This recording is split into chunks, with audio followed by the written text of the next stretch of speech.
पाकिस्तान की सियासी तारीख़ अजीबोगरीब है। पाकिस्तान जमहूरियत का सफ़र अपना मुसलसल जारी नहीं रख सका और पार्लिमानी जमहूरियत जिसका ख्वाब था कि पाकिस्तान में उसको मजबूत किया जाएगा, तवाना किया जाएगा, वो भी परवान नहीं चढ़ सकी। 10-12 साल जमहूरियत चढ़ती है, 4-6 हुकूमतें बदलती हैं, फिर 10-12 साल मार्शल्लाई दौर आ जाता है।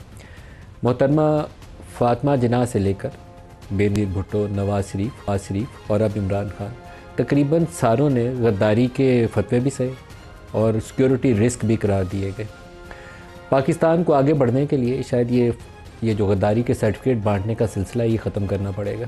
इसके अलावा कोई मुनासिब रास्ता ढूंढना पड़ेगा जिसमें को एग्जिस्टेंस हो, जिसमें एक दूसरे के वजूद को बर्दाश्त किया जा सके। कुछ एल्डरली पॉलिटिशियंस पाकिस्तान में, नवाबज़ादा नसरुल्लाह बड़ा उनका एक किरदार हुआ करता था, अपोजिशन जमातों को इकट्ठा करना, कोई तहरीक चलाना। अब वो एल्डरली रोल नवाज़ शरीफ और आसिफ अली ज़रदारी को अदा करना चाहिए। उनसे बड़ा सियासतदान, उनसे ज़्यादा तजर्बाकार सियासतदान उन दोनों से इस वक्त पाकिस्तान में और है कोई नहीं। नवाज़ शरीफ कोई 3 दफ़ा वज़ीर-ए-आज़म रह चुके हैं, ज़रदारी साहब सदर रह चुके हैं। तो दोनों को मिल के आपस में जब तक वो हाथ मिलाकर पाकिस्तान को इस मुश्किल हालात से बाहर नहीं निकालेंगे, आगे का रास्ता नहीं मिलेगा।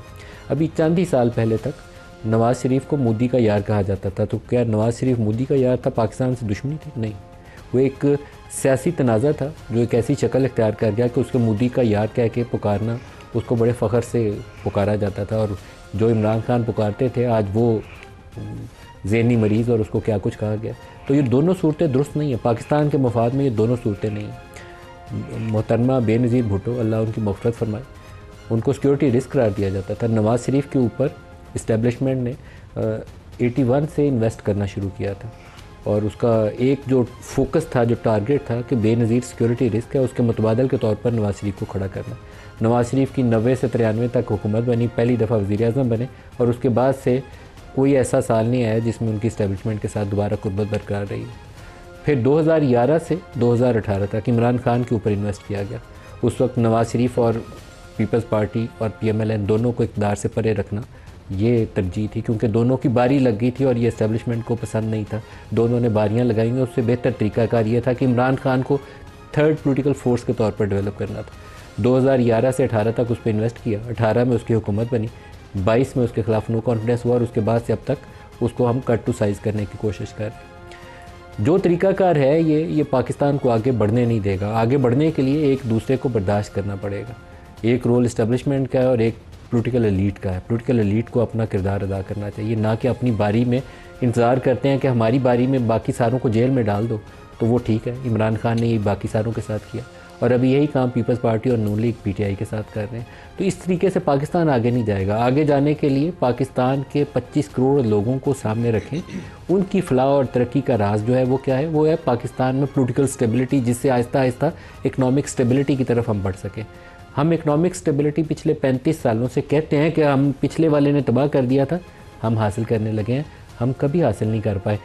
30 अरब डॉलर से हम बरामदात नहीं बढ़ा पाए।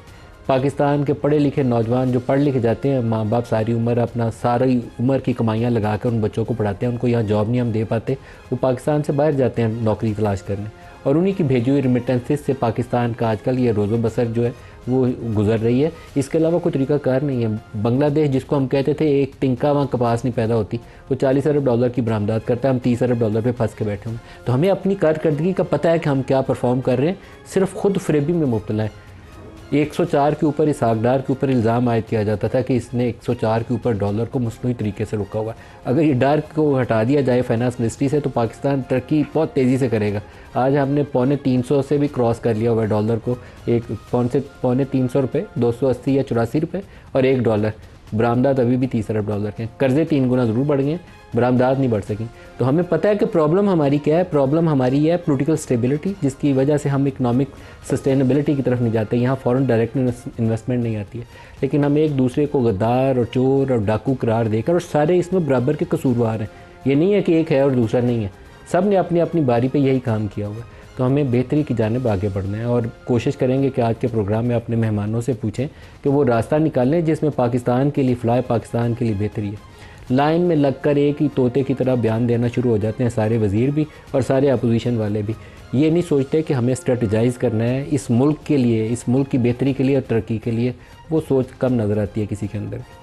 दूसरा, आज पाकिस्तान के अंदर एक बड़ी डेवलपमेंट है, चीफ़ ऑफ डिफेंस फोर्सेस का ऑफिस जो है वो आज ऑपरेशनल कह लें कि प्रैक्टिकली आज हो गया कि फील्ड मार्शल साहब ने तीनों जो डिफेंस फोर्सेस हैं उनके इजलास की सदारत की और मल्टी डोमेन ऑपरेशंस में तीनों अफवाज को मुत्तहिद करके एक मरबूत निज़ाम बनाया जाएगा। हर सर्विस अपनी ऑपरेशनल तैयारियों के लिए अपनी इनफरादियत बरकरार रखेगी। तीनों अफवाज अपनी अंदरूनी खुद मुख्तारी और तंजीमी ढांचा बरकरार रखेंगे। फील्ड मार्शल साहब ने इजलास से खिताब करते हुए कहा कि भारत किसी खुद फरेबी या गुमान में न रहे। अगली बार पाकिस्तान का जवाब पहले से भी ज़्यादा बर्क रफ्तार और तेज़ होगा। पाकिस्तान नाकाबिले तस्खीर है। इंशाल्लाह पाकिस्तान का दफा मजबूत है। आज एक अमरीकी रिपोर्ट भी आई है अफ़गानिस्तान में जो उन्होंने असला छोड़ के गए 144 बिलियन डॉलर्स, रुपए नहीं है, 144 बिलियन डॉलर्स उन्होंने अफ़गानिस्तान में 20 सालों में लगाए हैं उसकी तमीर नौ के ऊपर। वैसे तो उनका ख़र्चा इससे बहुत ज़्यादा है, इसकी तमीर नौ के ऊपर जिसमें कोई 31 बिलियन डॉलर से ज़्यादा उन्होंने उसकी सिक्योरिटी फोर्सेस पे भी इन्वेस्ट किया। और भागते हैं, जब वो भागे हैं वो त्यारा वो जो लटके हुए लोग थे जिसके ऊपर, उसके बाद अपना वो तमाम असला, गोला बारूद, बंदूकें, नाइट विजन डिवाइसेस और वो थर्मल विजन गन सारा कुछ यहाँ अफ़गानिस्तान छोड़ के चले गए, जिसको अब टीटीपी इस्तेमाल करती है पाकिस्तान में दहशतगर्दी की कार्रवाइयों में। और एक रिपोर्ट जो अमेरिकी एक इदारे की बनाई गई रिपोर्ट है उसके मुताबिक ये तमाम असला अब टीटीपी इस्तेमाल करती है और उसी के नतीजे में पाकिस्तान के अंदर ये जितनी दहशतगर्दी की कार्रवाइयाँ हो रही हैं तो इसकी ज़िम्मेदारी बराह रास्त अमरीका के ऊपर है। और इस असले को समेटने का और पाकिस्तान के दिफा के ख़िलाफ़ ये जो कार्रवाइयाँ हो रही हैं उनको रोकने के लिए भी अमेरिका को अपनी ज़िम्मेदारी अदा करनी चाहिए।